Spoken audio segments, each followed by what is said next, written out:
Assalamualaikum warahmatullahi wabarakatuh. Salam sejahtera bagi kita semua.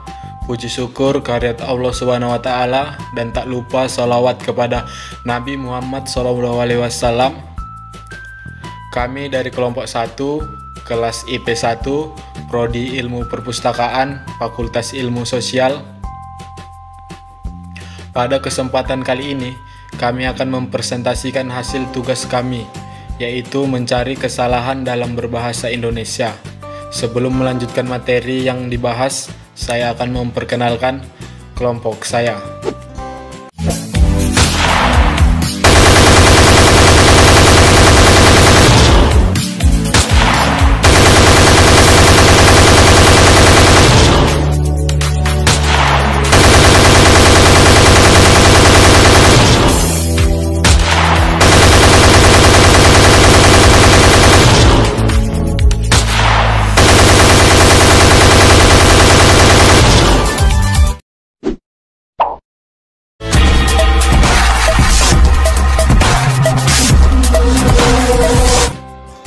Assalamualaikum warahmatullahi wabarakatuh.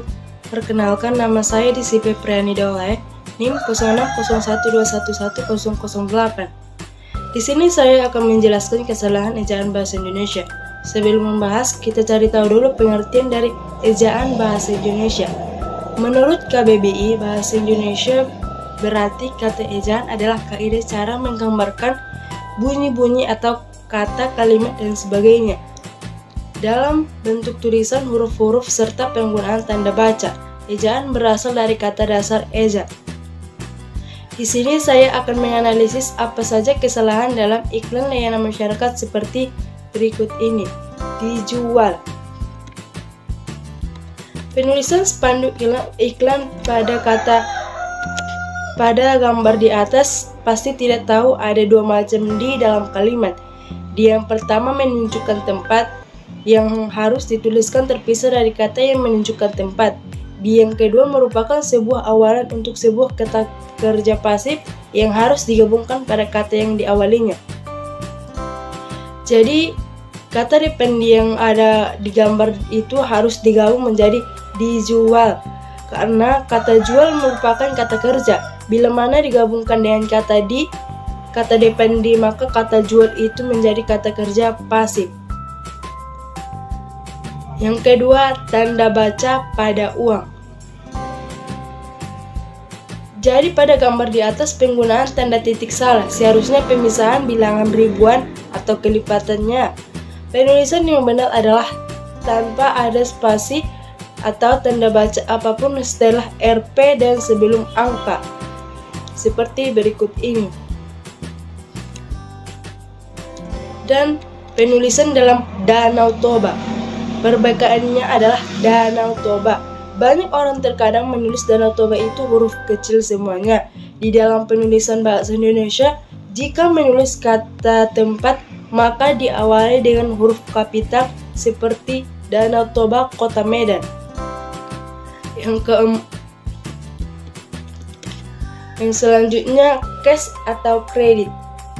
Dari gambar di atas, tampak tidak ada yang salah dalam penulisannya. Akan tetapi, bila kita lihat lagi dengan seksama, tanda garis miring yang diapit oleh dua kata itu penulisannya memakai spasi.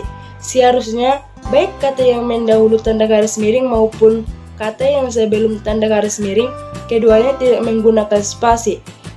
Berikut usulan perbaikan. Cash atau kredit. Di samping itu kata kredit di atas seharusnya ditulis CREDIT yang merupakan bentuk pasangan kata dari CASH yang merupakan kata bahasa asing. Karena penulisan kredit di atas adalah kata bahasa Indonesia. Yang terakhir adalah siang-siang. Sama halnya dengan tanda garis miring. Tanda kurung pun bila mengapit suatu kata, menempatkannya tidak memakai spasi baik di awal kata maupun sesudah kata yang diapit. Dari gambar di atas, jelas tanda kurung yang mengapit kata siang-siang di atas itu tidak tepat. Sebaiknya tanda kurung itu tidak menggunakan spasi baik sebelum kata siang maupun sesudah kata siang yang diapitnya misalnya siang-siang. Cukup sekian dari saya. Assalamualaikum warahmatullahi wabarakatuh.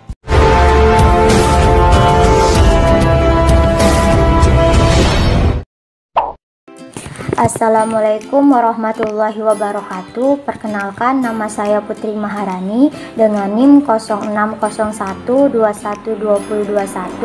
dari Prodi Ilmu Perpustakaan 1, kelompok 1 Bahasa Indonesia. Di sini saya akan menjelaskan mengenai bahasa baku.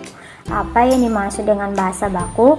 Bahasa baku adalah bahasa yang mempunyai nilai komunikatif yang tinggi yang digunakan dalam kepentingan nasional, dalam situasi resmi dan dalam lingkungan resmi, dan pergaulan yang sopan yang terkait dengan tulisan dan ejaan baku.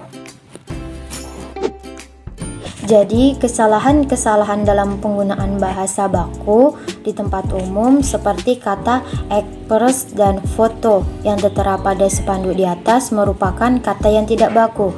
Seharusnya kata yang baku adalah ekspres dan foto, ekspres dan foto. Selanjutnya, kata masjid pada papan nama tempat ibadah tersebut merupakan kata yang tidak baku. Seharusnya kata yang baku adalah masjid, masjid. Huruf E-nya diganti dengan huruf A.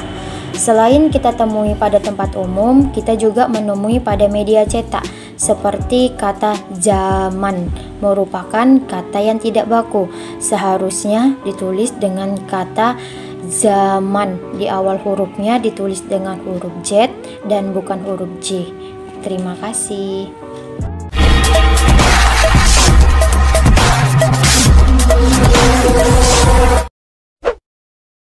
Assalamualaikum warahmatullahi wabarakatuh.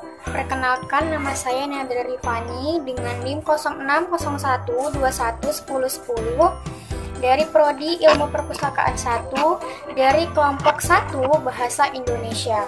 Di sini saya akan menjelaskan sedikit tentang diksi.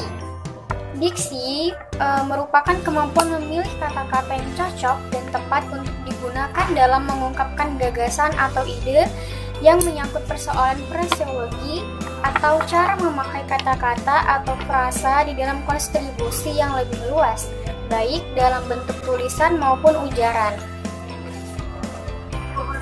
Berikut adalah tujuan dan fungsi diksi.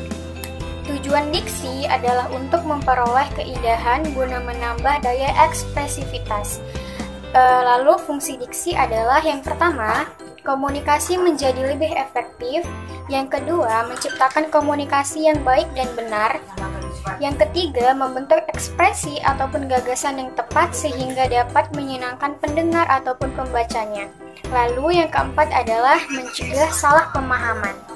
Saya akan menjelaskan contoh diksi yang berasal dari koran. Cowok Tambun mati diselokan, identitas tidak ada, ditanya diam saja, polisi jadi sibuk cari pembunuhnya. Seharusnya seorang lelaki Tambun tewas diselokan, identitas tidak ditemukan, dan seharusnya ditanya diam saja ini tidak dicantumkan di dalam judul, karena kan tidak mungkin bertanya kepada orang yang sudah meninggal. Lalu polisi jadi sibuk cari pembunuhnya. Perbaikannya adalah saat ini polisi sedang mencari pelakunya. Sekian penjelasan diksi dari saya. Wassalamualaikum warahmatullahi wabarakatuh.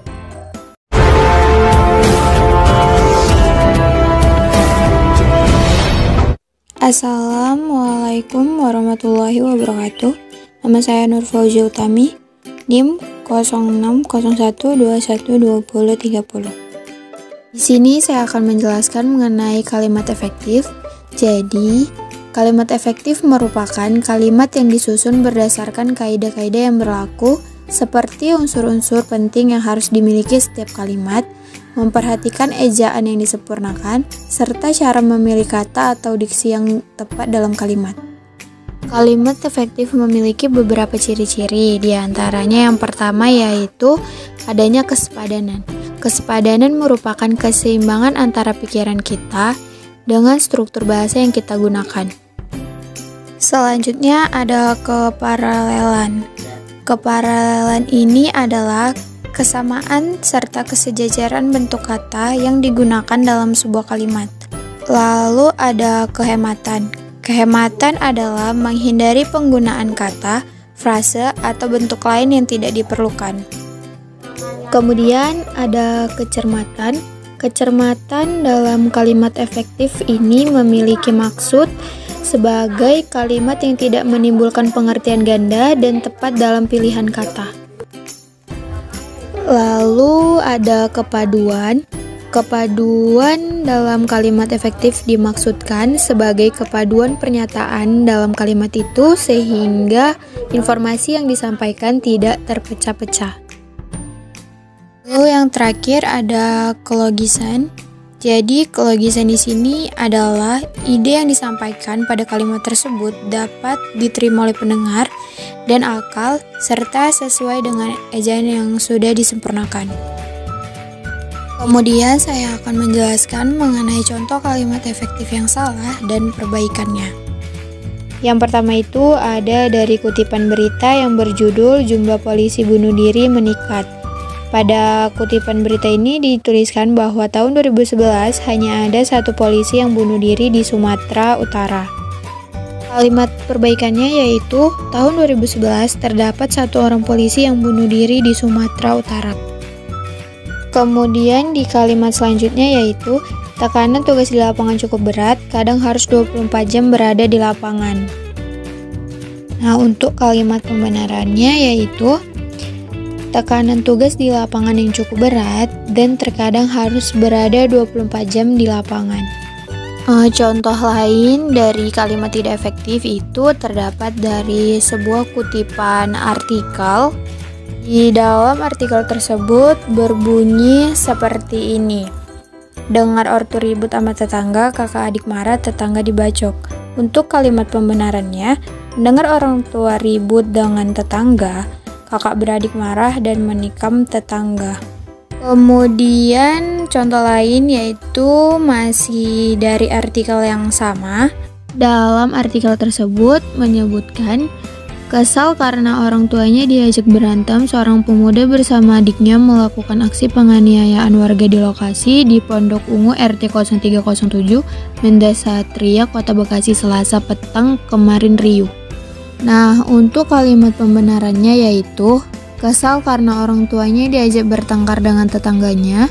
2 orang pemuda melakukan aksi penganiayaan terhadap warga di Pondok Ungu RT 0307 Medan Satria Kota Bekasi Selasa petang kemarin riuh. Sekian mengenai kalimat efektif yang bisa saya jelaskan. Kurang dan lebihnya saya mohon maaf. Wabillahi taufik wal hidayah. Wassalamualaikum warahmatullahi wabarakatuh. Bye. Berdasarkan dari materi yang telah disampaikan rekan saya, yaitu dapat disimpulkan bahwasanya menggunakan bahasa Indonesia yang baik dan benar itu sangat penting, terkhusus acara formal, pembuatan karya tulis ilmiah, maupun berbicara dengan orang yang dihormati. Namun dengan adanya kata formal tidak menutup kemungkinan kepada kita semua untuk menggunakan bahasa non-formal dalam kehidupan sehari-hari. Semoga dengan adanya video ini dapat bermanfaat bagi kita semua. Mohon maaf jika ada kata-kata yang salah.